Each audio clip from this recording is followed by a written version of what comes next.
Everyone's financial situation is different, but whether you are a CEO of a company or an hourly employee, there's one cost that everyone has, and that is the cost of living. So today I'm going to share 8 ways to lower the essential costs in your life and in your budget so that you have more margin and more peace with your money. All right, before we dive in, make sure to subscribe to this channel and share this episode with a friend.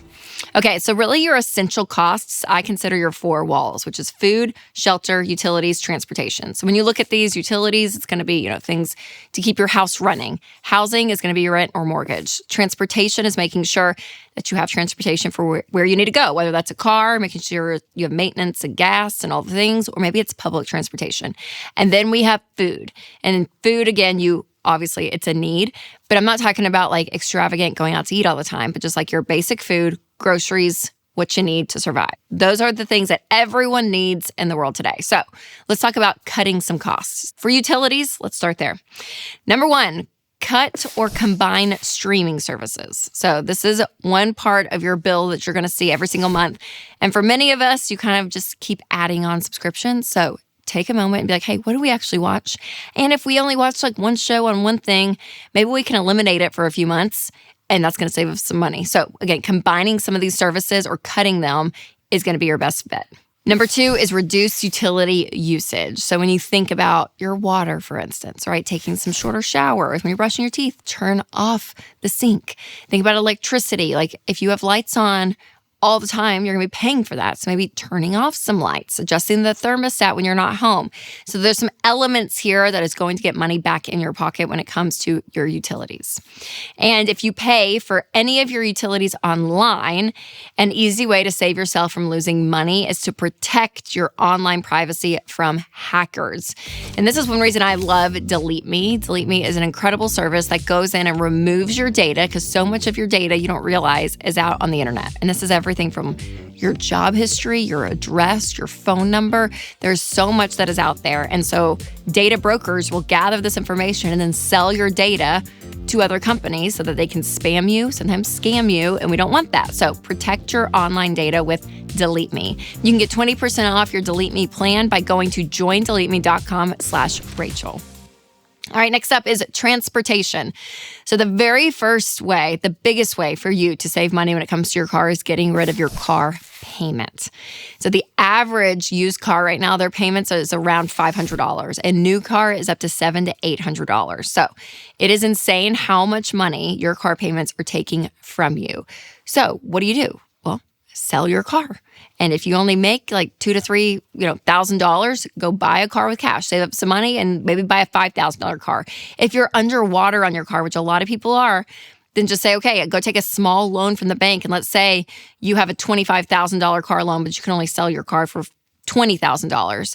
Then go take a $10,000 loan from the bank or an $8,000 loan, pay off the car loan, get rid of the car, and then go and buy a really cheap car. Because I would rather you be $8,000 in debt than $25,000 in debt. So again, finding that way to get rid of that car payment is going to be huge. And listen, that crappy car that you buy, you're not going to drive it your whole life.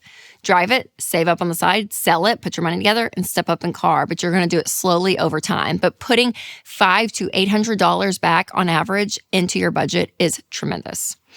Number 2, I would also say go crazy with the coupons. So when you think about your routine maintenance, from oil changes, tire rotations, all of that, there are so many coupons online. And you want to keep up with your car maintenance because you want your car to be running for a long period of time. So take care of it. This is one issue that it's tough for me. So I'm like, I don't keep up with all the details of my car. But when you're taking care of your car, it's going to avoid bigger issues later on. It's going to cost you a lot of money. All right, up next, let's look at housing. So one great way to save on housing is to check insurance coverage. So when you look at your coverage on your home, maybe you can bundle your home and auto, and you can save some money that way. Also, when it comes to your home, a great way to save some money is to make an extra mortgage payment. This is a great way to save a lot of money. Now, this is for the long haul, but when you look at this, it's crazy. When you just make one extra payment a year, you guys, the math is insane. So to see how much you could save with your mortgage over time when it comes to interest and all of it, make sure to go to our mortgage payoff calculator. I'll put the link down below, but go check it out. Put in your numbers and just kind of mess around with it and say, okay, what if I did 13 payments a year or 14 or 15? And you'll see how much interest you save over time. It's a beautiful thing. All right, last but not least, let's talk about food. So a great way to save money in this category is cut eating out. And this is hard. This is a very hard one because it's so convenient. It is so easy, but we spend so much money going out to eat, especially if you go down to a restaurant, you sit there and it's a sit-down experience. You're tipping on top of that. The food, again, it's great that it's made for you. It's wonderful, but you pay for it. And so you do end up saving so much more money when you eat at home. And this doesn't have to be forever, but if you are at a point that you need more margin in your budget, cut going out to eat for a month and see how much money you save. It's an incredible amount. And number 2 is to buy generic. So when you're going to the grocery store, a great way to save some money is to buy generic things. Buy the store brand of what you can. And mostly, we say it all the time, but it's true, a lot of these things are made in the same area, like even in the same factory. And so get a cheaper label because you're going to save money that way. Now, all of this means nothing if you're not budgeting the money that you're saving. So make sure to check out my episode on 4 ways you're ruining your budget without realizing it. That's coming up next. You can click right here to watch that. Or if you are listening on podcast, click the link below. All right, you guys, remember to take control of your money and create a life you love.